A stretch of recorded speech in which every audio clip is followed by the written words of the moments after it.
안녕하세요. 블록체인 진실의 빨간 약을 전달해드리는 좌니림입니다. 여러분은 혹시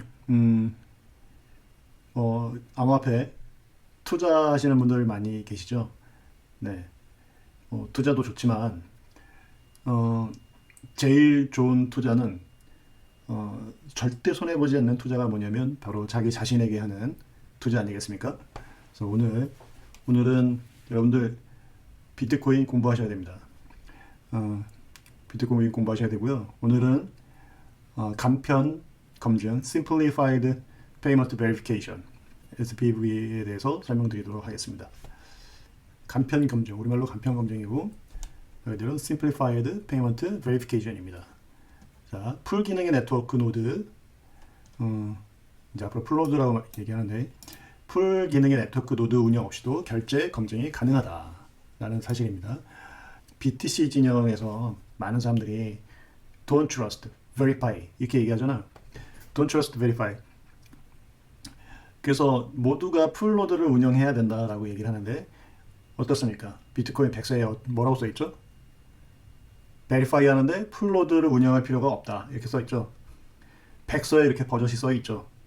그러니까 이 BTC 지지자들이 얼마나 그 주변의 말만 듣고 본인도 모르는 얘기들을 그리고 허튼 소리들을 전달하는지 잘 이해를 하셔야 됩니다. 자, 사용자 입장에서는 가장 긴 체인의 블록 헤더 사본만 들고 있으면, 자, 결국은 블록 헤더 사본만 있으면 검증 대상 트랜잭션에서부터 이 트랜잭션을 기록한 블록까지 연결하는 멀클트리 데이터까지만 획득하면 된다. 이제. 자, 사용자 입장에서는 가장 긴 체인의 블록 헤더 4번만 들고 있으면서 그 다음에 이제 즉 필요한 게 뭐냐면 블록 헤더의 4번 그 다음에 머클트리 가지 데이터. 자, 여기 제가 이걸 색칠을 하겠습니다. 자, 그래서 풀로드 말고 일반 뭐 월렛, 라이트 클라이언트, 자, 이런 것들, 이런 소프트웨어에서 트랜잭션을 검증하기 위해서는 블록 헤더의 4번, 블록 헤더의 4번은 블록 헤더는 지난 시간에 우리 80바이트 제가 외웠습니다. 80바이트.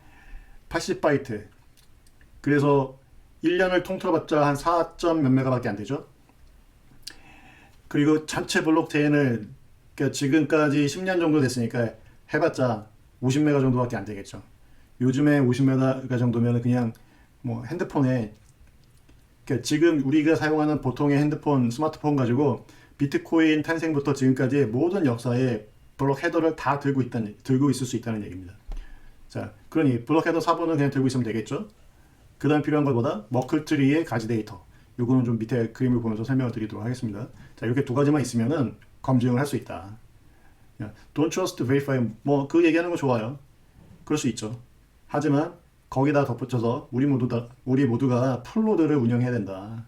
마치 라즈베리 파이라든가 이런 그 아두이노 뭐 이런 조그만 단말 같은 걸로 거기서도 풀노드를 운영할 수 있어야 되고 너도 나도 직접 풀노드 운영하는 걸 마치 어떤 무브먼트인 것처럼 그리고 이 경제 이 네트워크에 뭐 기여하는 것처럼 당연히 해야 될 덕목으로 이렇게 선전하는 잘못된 어떤 그렇게 선전하는 잘못된 개념을 선전하는 분들이 많이 계신데 정말 잘못된 내용입니다.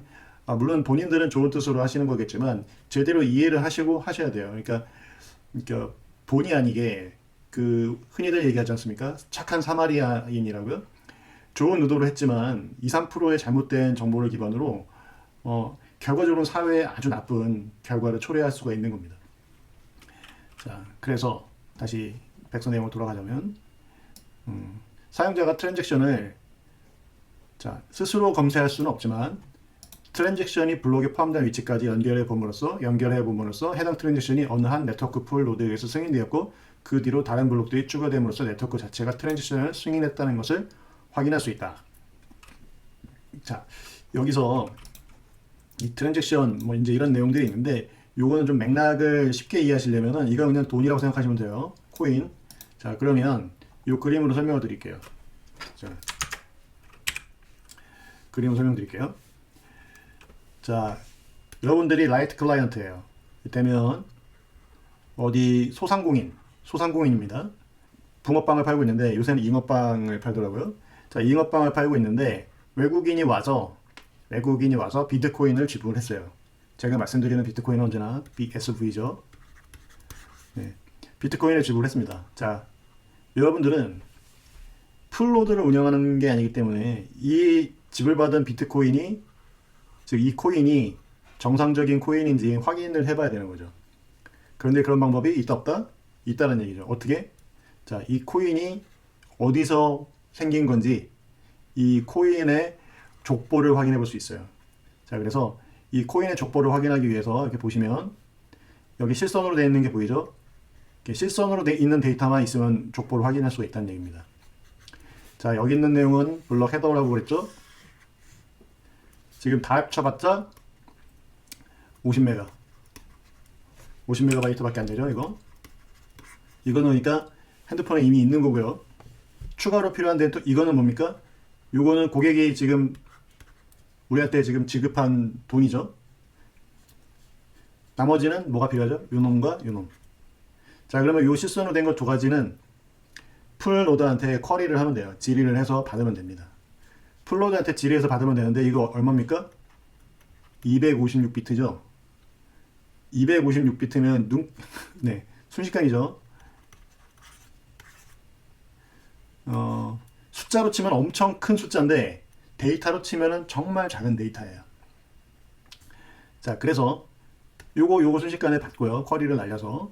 그 다음에 이제 트랜잭션 데이터 있으니까 이걸 가지고 이제 뭘 만들 수 있다? 나머지 이 머클 루트까지 가는 나머지 연선을 스스로 할 수가 있어요. 비트코인 규칙에서 라이트 클라이언트가 요 점선으로 된 해시3를 구하고 그 다음에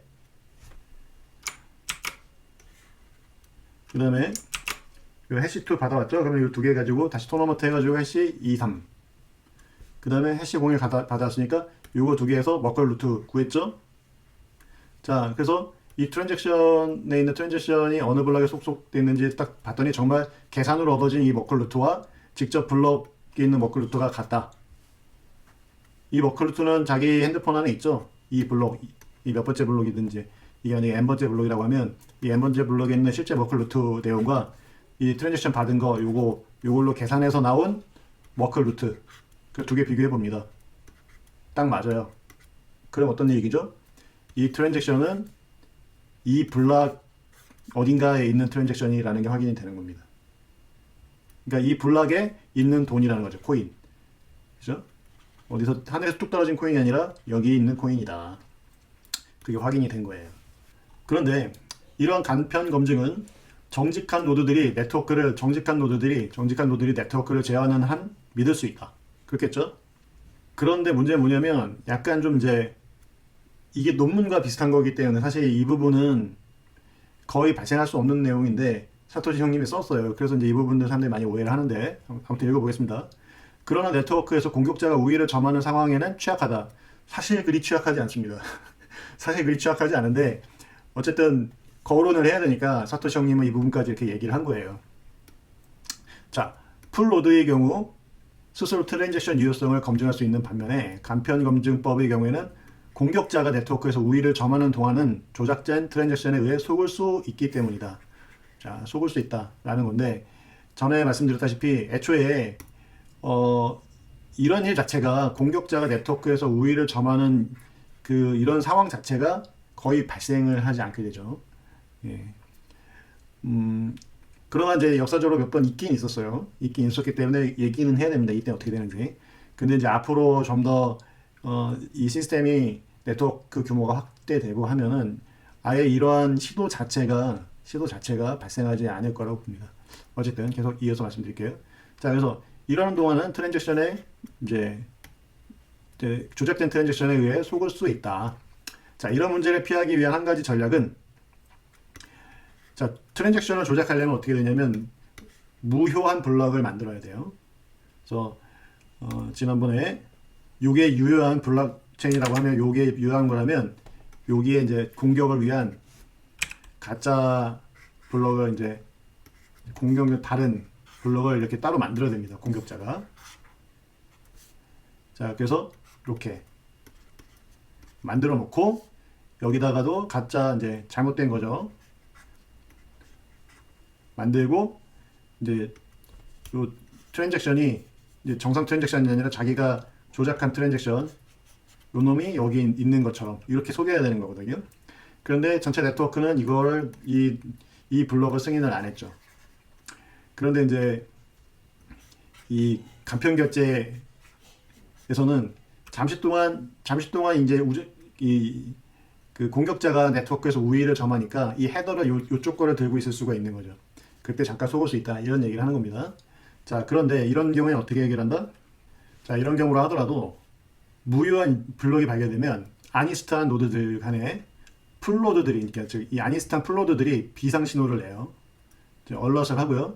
그럼 이를 수신한 사용자 소프트웨어는 전체 블록을 다운로드하여 신고된 트랜잭션의 문제를 확인하는 겁니다. 그래서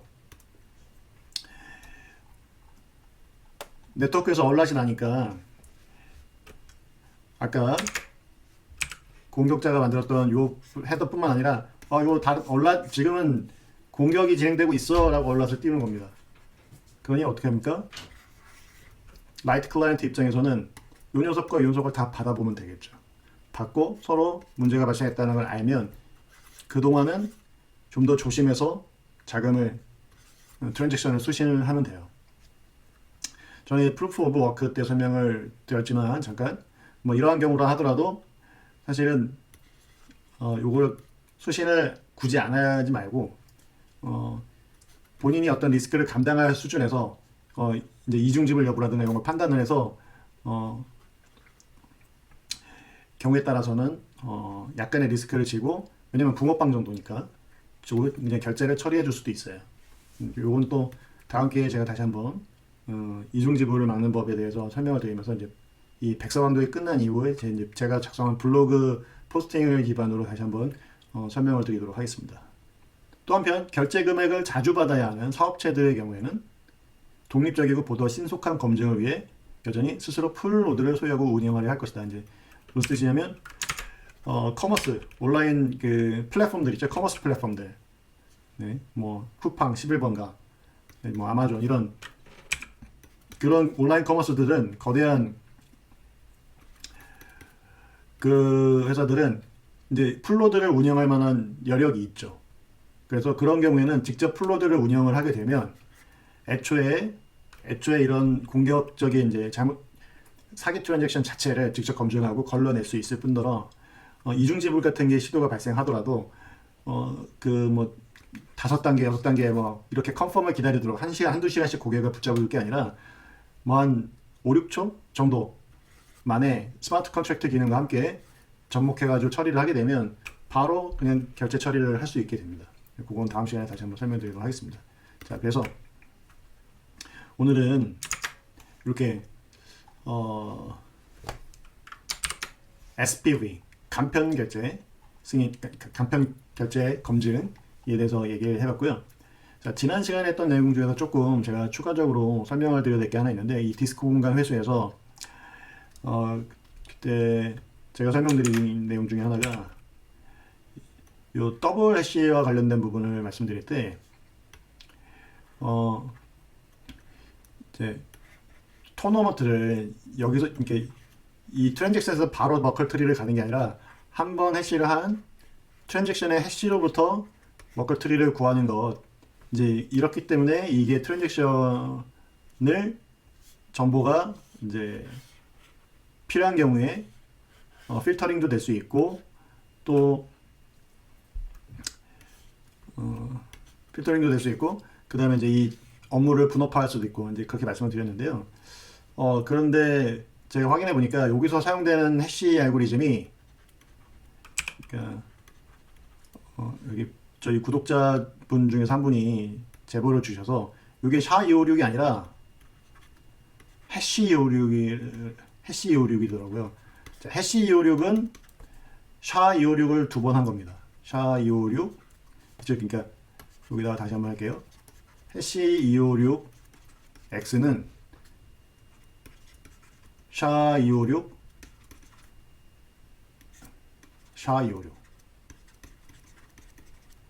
이렇게 요거거든요. 그러니까 사실은 요 단계 자체에서 벌써 두 번 이제 해시가 이루어진다는 거죠. 그래서 요 단계에서 두 번 해시가 이루어지면 이렇게. 자, 그러면 여기가 트랜잭션 아이디. 네. 그랬더니 이제 제가 궁금한 게 생겼어요. 저도 궁금한 게 생겼는데, 자, 이렇게 되면은 여기 데이터를 이제 원본 트랜잭션을 필터링하고, 그래서 원본 트랜잭션을 필터링 하더라도, 어, 왜냐면 이제 여기 지금 데이터 가지치기 같은 경우에는 좀 제가 설명이 왔다 갔다 해서 여러분들 좀 이해하기가 어려울 수 있는데 다시 정리를 해보겠습니다. 기본적으로는 이 데이터를 가지치기를 할 때는 어떻게 하는 거냐면 여기 트랜잭션 1, 0, 1, 2, 요 세 개의 트랜잭션, 요 코인이 이미 사용이 됐다는 거예요. 이 코인이 사용이 됐을 때에는 사용된 다음에 충분히 이제 다른 뒤에 블럭이 충분히 쌓여서 더 이상 이게 변경될 일이 없을 것 같아. 그러면 이제 이미 한번 일회용이라고 했잖아요. 비트코인은. 그럼 이제 얘는 사라졌으니까 더 이상 얘를 액세스할 이유가 없죠. 그럴 때 이렇게 가지치기를 하는 개념이 있습니다. 자, 이렇게 가지치기를 할 때는 여기 단번 싱글 해시만 하더라도 문제가 없어요. 그죠? 여기 요 트랜잭션 아이디만 있으면 되니까. 자, 근데 문제는 뭐냐면 그게 아니라 이제 더블 해시에 대해서 설명을 해줄 때 사토시 형님이 해줄 때 단순히 이렇게 트랜잭션을 사용하고 나서 여기 이제 백서에 써있던 내용을 사람들 다 아는 내용이죠, 사실상. 트랜잭션을 사용된 트랜잭션에 대해서 가지치기라는 이런 거 말고 사용이 안 됐어요. 트랜잭션 1, 2 이게 사용이 안 됐음에도 불구하고 이게 어떤 불법 자료라든가 어떤 문제가 있는 내용이 올라간 거예요. 사진이라든가 어떤 뭐 아니면 어떤 나라에서는 합법인데 어떤 나라에서는 불법인 내용들도 있잖아요. 그러면 이제 그런 관할 법원에 따라서 어떤 마이너들은 풀 트랜잭션 데이터를 그냥 들고 있지만 어떤 지역에서는 이 트랜잭션 원본을 필터링 처리를 해야 될 필요가 있는 거예요. 사용이 안 됐음에도 불구하고. 그러니까 이 트랜잭션이 아직 살아있는데 아직 언스펜드 사용되지 않았는데 필터링을 해야 되는 거죠. 그럴 수 있으려면 여기 한 단계 더 더블 해시가 있어야 되는 거죠. 그래서 여기 한 단계 더 있는 거는 더블 해시는 이 단계에서는 여기 트랜잭션이 사용이 안 된 상황에서도 얘를 필터링 처리할 수 있다. 그래서 이 원본을 이 녀석이 대신해 주는 거죠. 자, 여기까지는 저도 이해가 됐어요. 근데 이제 이해가 안 된 부분은 뭐냐면 이런 여기에서도 전부 다 SHA-256이 아니라 여기서도 해시 256을 사용을 하거든요. 여기도 그렇고 여기도 그렇고. 자, 그래서 여기에까지 더블 해시가 사용되는 이유는 저도 아직 모르겠습니다. 그러니까 사실 사토시 형님이 블로그에서 설명해 준 내용은 이 부분까지만 설명이 잘 되거든요. 그러니까 여기까지는 설명이 되는데 더블 해시를 사용한 이유가 자, 이 부분에서는 이유를 모르겠고 사토시 형님의 포스트에 보면은 이제 특허가 등록되면은 관련돼서 좀 더 많은 얘기를 해주겠다 이렇게 예고는 했거든요. 그게 이제 한 1년 정도 기다리면 그럴 거라고 이제 벌써 1년이 지났어요. 그래서 아마 관련 특허가 좀 지어내고 있는 건지 아니면 이제 요 내용에 대해서 워낙 하시는 일이 많다 보니까 잠깐 이제 미루거나 놓치고 계신 건지 모르겠는데 아무튼 이제 제 나름대로 이 부분까지 왜 사용됐을까 고민해보다가 지금 이제 사토시 형님한테 직접 트위터로 좀 물어보는 수밖에 없다. 그래서 일단은 이 부분에 대해서도 관련된 부분을 좀 제가 질문을 좀 해놓은 상황입니다. 그래서 어쨌든 사토시 형님에게 직접 문의해서 답변을 받는 대로 다시 한번 방송을 통해서 여러분들께 자세히 안내를 드리도록 하겠습니다. 그럼 어쨌든 큰 골자에서 제가 설명드린 내용은 변함이 없다. 자, 즉 이 데이터 가지치기에서 이렇게 가지치기를 할 수 있다는 거 이게 요 단위 해시가 SHA-256이든 해시 256이든 그런 상관없이 여기서도 그렇게 별다른 표현이 안 돼 있죠. 그냥 해시라고만 표현돼 있죠. 그러니까 요 해시 하나가 이거 하나를 그냥 그러니까 SHA-256을 두 번 한 해시 256 자체를 얘기한 거죠. 그래서 추상적인 관점에서 그렇게 보면 그냥 한 번 해시를 한 거죠. 그러니까 그렇게 한 번 해시를 하더라도 어쨌든 트랜잭션 아이디로부터 토너먼트를 시작하기 때문에 트랜잭션이 사용되고 나면 데이터 가지치기를 할 수 있고 이 머클트리 구조를 통해서 디스크 공간을 아낄 수 있다. 이런 주요 골자는 바뀌는 게 아니다. 그 다음 이제 더블 해시와 관련된 더블 해시 빤스런에서 더블 해시가 쓰인 이유에 대해서 잘못 설명한 것도 바뀌는 점이 없다. 그러니까 비트코인 코어 진영에서 마치 보안을 더 강화하기 위해서 더블 해시를 썼다. 그게 틀렸다라는 내용도 변함이 없는 내용인 거고요. 네. 그러니까 그리고 제가 설명드린 내용에서도 사실 큰 큰 틀에서는 차이가 없고, 다만 이제 여기서 여기 다 WSE가 사용된 거, 그리고 여기 WSE가 사용됐기 때문에 즉 사용되지 않은 트랜잭션, 아직 스펜드가 언제 될 수도 있는데 아직 스펜드 안 된 트랜잭션, 그러니까 생생한 트랜잭션도 필터링을 할 수 있다. 자, 이렇게 설명을 드리도록 하겠습니다. 자, 오늘도 조금 어려운 내용이긴 하지만 피가 되고 살이 되는 비트코인에 대해서 오늘 같이 학습을 했고요. 다시 한번 말씀드리지만 앞으로 비트코인을 이해하는 것만으로도 여러분들에게 미래에 엄청난 힘이 될 것이라고 제가 감히 확신해서 말씀드릴 수 있을 것 같습니다. 그래서 오늘도 어려운 내용이지만 끝까지 이렇게 경청해 주시고 관심 있게 지켜보신 모든 여러분들 감사드리고 축하드립니다.